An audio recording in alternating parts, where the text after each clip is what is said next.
السلام علیکم ورحمۃ اللہ وبرکاتہ دوستو. تو آج ہم دیکھیں گے اور سنیں گے کہ کیسے نوح علیہ السلام کی زندگی اور کشتی کا واقعہ.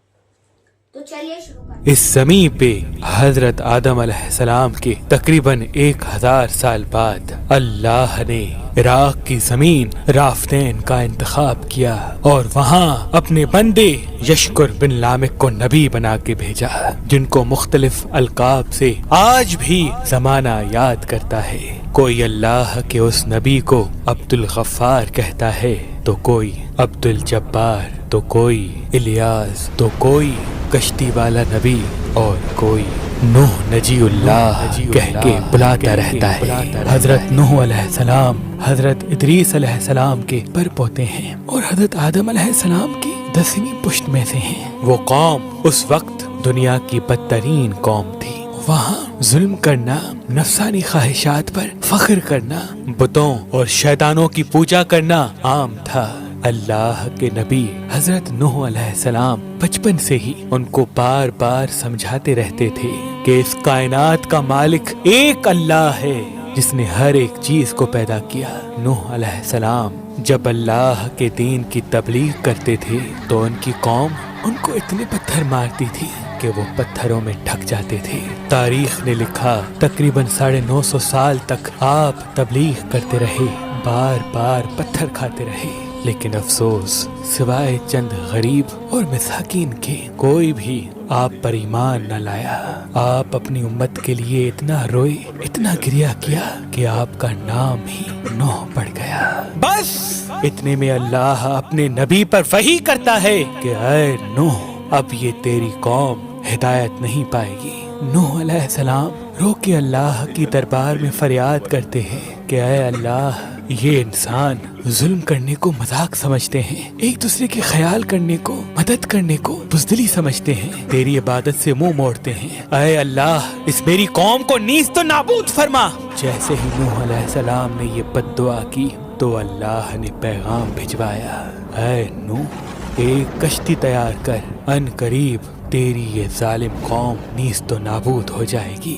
بس اللہ وحی کے ذریعے اپنے نبی کو بتاتے گئے اور اللہ کے نبی نوح علیہ السلام وہ کشتی بناتے گئے. جیسے کہ نوح علیہ السلام ایک پہاڑ پہ رہتے تھے تو نہ وہاں سمندر تھا، نہ دریا، نہ درخت تھے. بالآخر اللہ کے نبی نوح نے درخت اگائے اور اس کی لکڑی سے کشتی کو بنانا شروع کیا. آپ لکڑی سے بڑے بڑے تختے بناتے، پھر لوہا لاتے، اس سے کیل بناتے، تختوں کو جوڑ کر اس میں کیل ٹھوکتے گئے. تاریخ نے لکھا تقریباً 100 سال تک آپ وہ کشتی بناتے رہے اور آپ کی قوم روز آپ کے پاس آتی اور آپ کی توہین کرتی، آپ کو پاگل کہتی کہ نہ تو یہاں دریا ہے نہ سمندر، پھر بھی یہ پاگل کشتی بنا رہا ہے. اللہ کے نبی نوح علیہ السلام آسمان کو دیکھ کے صبر کرتے اور اللہ کے حکم کو تسلیم کرتے. اس کشتی کا طول 300 گز، اونچائی 30 گز اور عرض 50 گز تھا. ایک روایت کے مطابق اس کا طول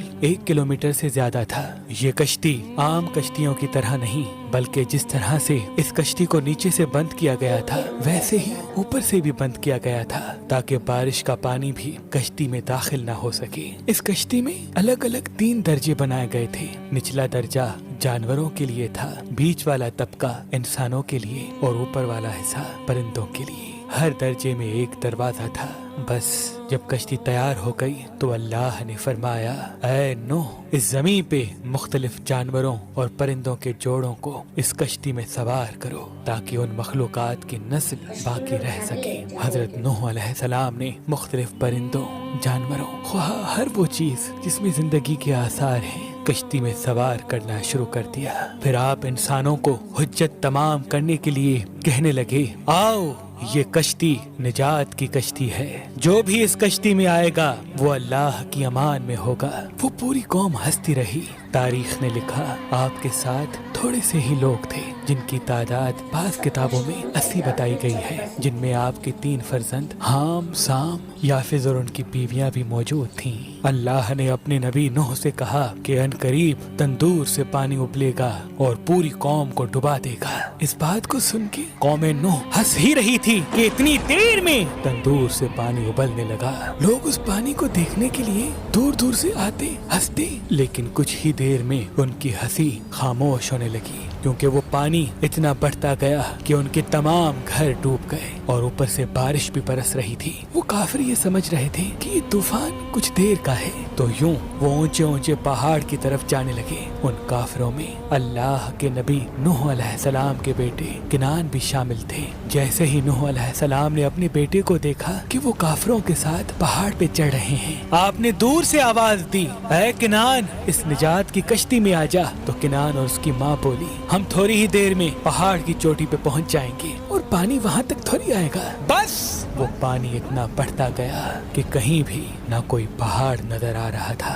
نہ کوئی درخت نظر آ رہا تھا، بس وہی بچے جو اللہ کے نبی نوح علیہ السلام کی کشتی میں سوار تھے۔ اس وقت پانی زمین سے 10,000 گز بلند تھا، مسلسل پانی بڑھتا رہا، چڑھتا رہا۔ 40 دن بعد پانی کا بڑھنا ختم ہو گیا، بارش بھی رک گئی، لیکن چاروں طرف صرف پانی ہی پانی تھا۔ تقریباً 5 ماہ تک کشتی پانی میں ہی طواف کرتی رہی، کسی جگہ پہ نہ ٹھہری۔ بالآخر دریائے دجلہ کی مشرقی سمت میں ایک پہاڑی جس کو کوہ ارارات کہتے ہیں، اس کی ایک چوٹی کا نام جودی ہے۔ اس چوٹی کی اونچائی تقریباً 13,000 فٹ ساحل سمندر ہے۔ کشتی نوح اس چوٹی کو لگ کے ٹھہر گئی۔ یہ تاریخ 10 محرم اور جمعے کا دن تھا۔ بس اللہ کے نبی نوح علیہ السلام نے کبوتر کو بھیجا کہ دیکھ زمین پر پانی خشک ہو رہا ہے یا نہیں۔ کبوتر گیا اور زیتون کی ٹہنی اٹھا لایا۔ اللہ کے نبی نوح علیہ السلام نے اللہ کا شکر کیا اور یوں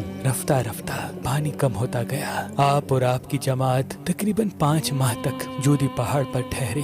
آپ نے تمام پرندوں جانوروں کو آزاد کیا۔ اس پہاڑی پہ اللہ کا شکر کرتے رہے، ذکر کرتے رہے، دنیا کو پھر سے آباد کرنے کی سوچ میں مگن رہے۔ تاریخ نے لکھا آپ کے ایک بیٹے سام جس سے عربی نسل چلی، دوسرے بیٹے حام جن سے سوڈانی نسل چلی، اور یافت جن سے ترکی نسل چلی، اور یوں آپ اور آپ کی اولاد نے دنیا کو پھر سے آباد کرنے کا فیصلہ کر لیا۔ تقریباً طوفان کے 60 سال بعد اللہ کے نبی نوح علیہ السلام اس فانی جہان سے دار البقا کی طرف کوچ کر گئے۔ اللہ نے فرمایا کہ کشتی نوح کو ہم آنے والی نسلوں کے لیے عبرت کا نشان ٹھہرائیں گے۔ تحقیق کرنے والوں نے بتایا کہ کشتی نوح علیہ السلام کی باقیات مشرقی ترکی میں واقع کوہ ارارات پر ملی ہیں۔ یہ کشتی ویسے ہی ہے جیسی اللہ کے نبی نوح علیہ السلام نے بنائی تھی۔ سلام ہو انسان کی نسل کو پھر سے زندگی دینے والے اللہ کے نبی نوح نجی اللہ علیہ السلام پر۔ نجی اللہ علیہ السلام پر۔ نجی اللہ علیہ السلام پر۔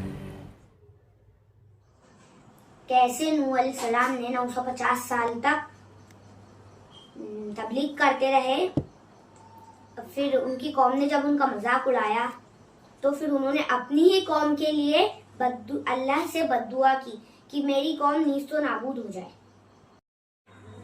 نوح علیہ السلام کو وحی کے ذریعے ایک کشتی تیار کرنے کو کہا گیا۔ پھر نوح علیہ السلام نے اپنی قوم کو آواز لگائی کہ آؤ کشتی میں بیٹھ جاؤ، یہ دنیا تباہ و فنا ہونے والی ہے۔ اور پھر 40 دن تک زمین سے پانی نکلتا رہا، آسمان سے بارش برستی رہی، اور پھر 5 مہینے تک پانی ٹھہرا رہا اور پوری قوم پانی میں ڈوب کے غرق۔ تو دوستو، آپ کو یہ ویڈیو اچھی لگی ہو تو کمنٹ کر کے ضرور بتائیں، اور ہاں اس ویڈیو کو لائک، شیئر اینڈ سبسکرائب، اور ہاں اس ویڈیو کے بیل آئیکن کو دبانا نہ بھولیں تاکہ ہماری اپڈیٹس جلد سے جلد آپ کو پہنچے۔ ملتے ہیں ایک نئی ویڈیو کے ساتھ، تب تک کے لیے